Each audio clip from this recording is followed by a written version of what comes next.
There's no place like home. There's no place like home. There's no place like home. Now let's talk about this budget. Man, I had the funniest questions. When somebody asked me what was my budget for the build out, shit, zero, because that's what I got. No, let's talk budget for real though. I have managed to take some time to put the pencil to the paper because y'all know I'm a planner. I'm a planner all day. I can be out here acting crazy. I can be doing the foolishness, but y'all need to pay attention to that name. Be very cautious. Okay? It's a little bit of something up here too. Yeah, even with all this craziness. Okay, so anyway, this is what I have came up with, okay? I have, like, my brain's going everywhere. 1,600 a month is what I need to save to have $20,000 by the end of 2023, okay? Keep up with me. Lyft pays me $700 a week. That's what I make. And that's $2,800 a month. If I take away the $1,600 to ensure that I'll have that $20,000, I only have $1,200 a month to live on. My monthly expenses are $610, and then that leaves me with $590. If I divide that by 4 weeks of the month, that's $150 for food and gas each week, which means I have about $20 a day that I have to mess with each day if I'm going to just use Lyft to be able to attain that $20,000 for the year of 2023. Okay, now this all comes to me because I was sitting there thinking about, I've been in Florida, you guys. It will be a year next month on the 15th of January. 7 of those months I stayed in St. Petersburg, Florida, at an extended stay, paying $350 a week. That totals out to $1,400 a month, okay? So in 7 months, when I was in St. Pete, I wasted not just my time, but I wasted $9,800 sleeping at a motel so I could pay weekly and not have to worry about being in a house or having at least being in an apartment, okay? But my goal right now is to save this $20,000 for the year of 2023. That's my goal for 2023.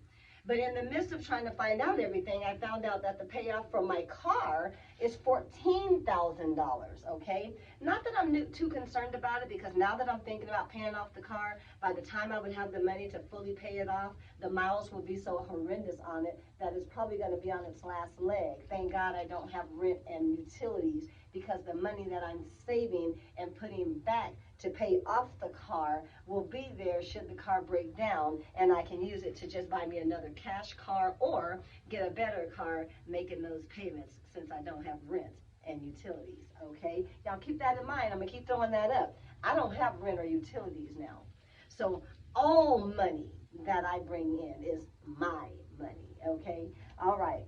But if I didn't want to go ahead and pay off the car, I could pay every 3 months at $1,080, or I could pay every 6 months with $2,160, which is still beneath the amount that I make working for Lyft 5 hours a day, $100 a day, okay?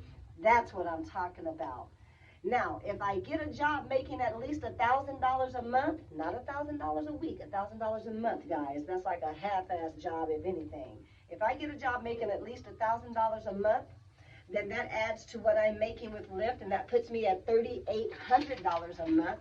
And would you believe that to pay off my car and save $20,000 in 1 year, all I need to have coming in for income is $3,500 a month? Okay, well, that's $1,600 going to savings. That's $1,200 a month going into the account to pay off the car, and that's $610 a month for my monthly expenses, okay? But if I didn't want to get a second job and I just wanted to go ahead and say fuck it on the miles on the car and just say, hey, this is all about getting the bag and let's get to that goal marker. If I did 30 days each month at $120 a day, that's just adding another $20 to what I make every day, maybe another hour to an hour and a half, depending on the time of the day. So moving from 5 hours a day to possibly 6.5 hours a day, okay? That's just great. That's all I would have to do in order to put back that money to pay off my car and attain $20,000, because I don't have rent and utilities, okay?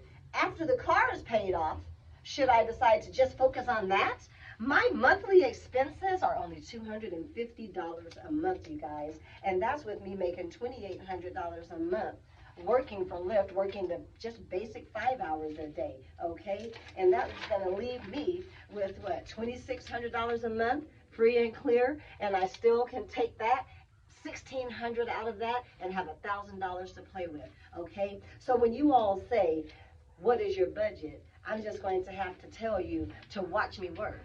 Let's move in reverse, because first I had to get rid of the extra headache, the rent and the utilities. Now that I've gotten rid of that, okay, even if I'm just sleeping in the van, it is still already paid for itself in 2 months, because I only paid $1,300 for this van with all of its leaks and rust and all that, okay? But it was only $1,300, and in the bigger scheme of things, the overall plan, it has already done its job.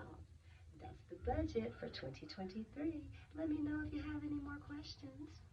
See you later.